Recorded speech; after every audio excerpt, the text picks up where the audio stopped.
ಇನ್ನು ಅಧಿಕಾರ ಇಲ್ಲ ಅಂತ ಅಂದ್ರೆ ಎಂತ ದೊಡ್ಡ ನಾಯಕರಾದ್ರೂ ಕೂಡ ನೇಪಥ್ಯಕ್ಕೆ ಸರಿಲೇಬೇಕು ಅನ್ನುವಂಥದ್ದಕ್ಕೆ ಸಿದ್ದರಾಮಯ್ಯ ಅವರೇ ಬೆಟರ್ ಎಕ್ಸಾಂಪಲ್ ಅಂತ ಅನ್ಸುತ್ತೆ. ಎಸ್, ನಿಶ್ಚಿತ. ಏನಂದ್ರೆ ನೀವು ನೋಡಿ, ಸಿದ್ದರಾಮಯ್ಯನವರ ಒಂದು ಹಾವ ಭಾವ ಯಾವ ರೀತಿ ಇತ್ತು, ಅವರ ಒಂದು ಹಮ್ಮು, ಆ ಆಟಿಟ್ಯೂಡ್, ಓಕೆ, ಅದು ದುರಹಂಕಾರದ ಪರಮಾವಧಿ ಅಂತ ಅಂದ್ಕೊಳ್ಳಿ. ಅವರು ನಡೆಯೋ ಸ್ಟೈಲ್ ಹೇಗಿತ್ತು ಅವ್ರು CM ಇದ್ದಾಗ, ಅವರು ಮಾಧ್ಯಮಗಳ ಜೊತೆಗೆ ಮಾತನಾಡೋದು ಹೇಗಿತ್ತು, ಅವರು ಯಾರಾದರೂ ಬಂದರೆ ಅವ್ರನ್ನ ಮಾತಾಡಿಸೋ ರೀತಿ ಹೇಗಿತ್ತು, ಅವರ ಭಾಷಣದ ವೈಖರಿ ಹೇಗಿತ್ತು. ಸಿದ್ದರಾಮಯ್ಯ ಅಂದ್ರೆ ಹೆಂಗೆ ಒಂದು ರೀತಿ ಲೆಜೆಂಡರಿ ಪಾಲಿಟಿಷಿಯನ್, ಧೀಮಂತ ನಾಯಕ, ಅಹಿಂದ ನಾಯಕ. 10 ವರ್ಷಗಳ ಕಾಲ ವಿರೋಧ ಪಕ್ಷದ ನಾಯಕರಾಗಿದ್ದರು, 8 ವರ್ಷಗಳು 8 ದಿನ ಮುಖ್ಯಮಂತ್ರಿಯಾಗಿದ್ದರು. ಯಾವುದೇ ಅತಿ ದೊಡ್ಡ ಕಪ್ಪು ಚುಕ್ಕೆ ಅನ್ನೋದು ಸಿದ್ದರಾಮಯ್ಯನವ್ರಿಗೆ ಬರಲೇ ಇಲ್ಲ.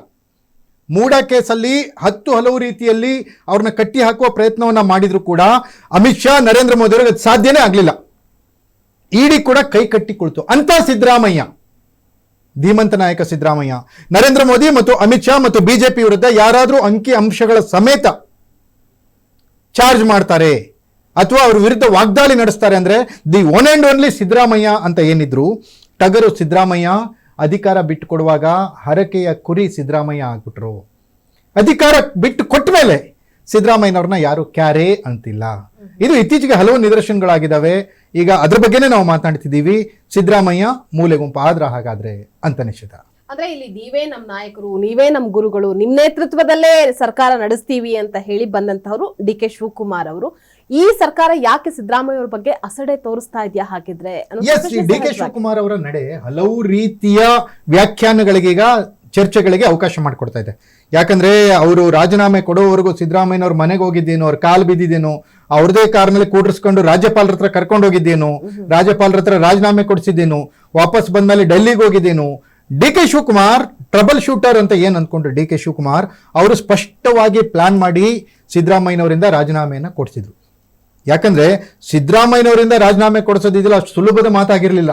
ಸಿದ್ದರಾಮಯ್ಯ ಸೈಲೆಂಟ್ ಆಗಿ ರಾಜೀನಾಮೆ ಕೊಡಲ್ಲ ಅನ್ನೋ ರೀತಿನೇ ಚರ್ಚೆ ಆಗ್ತಾ ಇತ್ತು.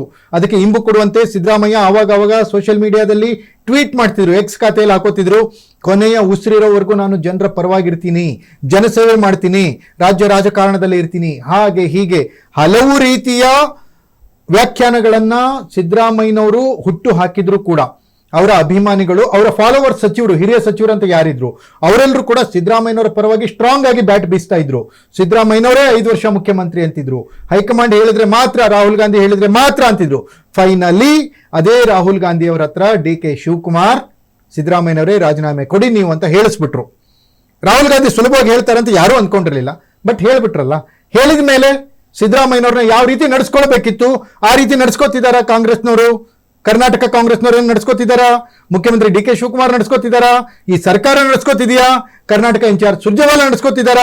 ಅದೆಲ್ಲದಕ್ಕೂ ಉತ್ತರ ಈಗ ಸಿದ್ದರಾಮಯ್ಯ ಮೂಲೆ ಗುಂಪು ಅನ್ನೋದೇನಾಗ್ತಾ ಇದೆ, ಸಿದ್ದರಾಮಯ್ಯ ಸೈಡ್ ಲೈನ್ ಅನ್ನೋದೇನಾಗ್ತಾ ಇದೆ, ಅದು ಅಕ್ಷರಶಃ ನಿಜ ಅನ್ನೋ ತರ ರಾಜಕೀಯ ಬೆಳವಣಿಗೆಗಳು ಕರ್ನಾಟಕದಲ್ಲಿ ನಡೀತಾ ಇದಾವೆ ನಿಶ್ಚಿತ.